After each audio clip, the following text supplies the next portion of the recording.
You got to reach out to hundreds of people. And if only one person responds, that's a win.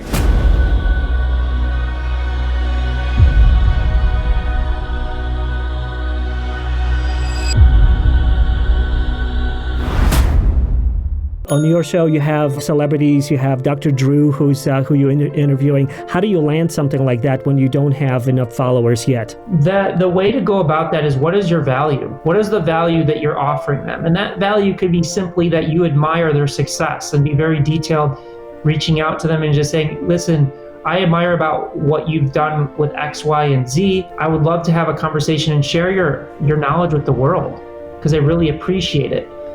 That's one way of doing it. Another way is, what other strategic value can you provide? Everybody has tremendous skill sets that they can offer the world. You know, some people that reach out to me where I give them strategic guidance and support. So I'll give you the perfect example. So I just met these two YouTubers that have a huge channel. They have 20 million subscribers. They do about 10 to 20 million views. And I can't offer anything of value from a social standpoint because they don't need it.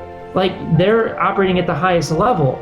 But in talking to them, I'm looking at the larger strategic picture of how they can leverage their brand and their audience to turn it into something much bigger than just being an influencer. So that's how I forged that connection. And now I'm strategically advising their company on how to maximize that potential.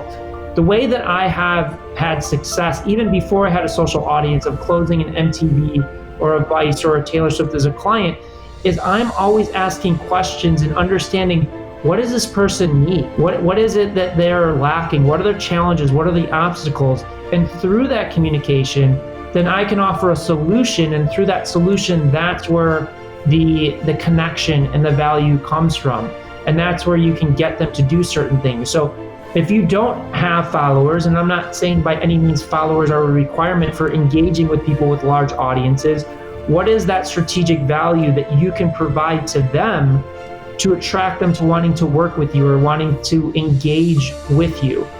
So that's the way that I approach it. And that's also why I spent the past year working on this new book, Hook Point, because I think it's one of the most valued skill sets that people need today to stand out. That's kind of the way that I would approach it. And it'll be different from person to person based on what that strength is. The other thing that I will say is, you've got to just hit the road, and you got to reach out to hundreds of people and just get used to it. You can send out 100 messages, and if only one person responds, that's a win. And just play that volume game to attract the attention and attract the people in to achieve what you're looking for. Thanks for listening to a podcast with interesting people. Please subscribe and leave a review or comment. And support us by sharing our episodes on social media. We really appreciate it. And for more information, visit us at apodcast.com. Thanks.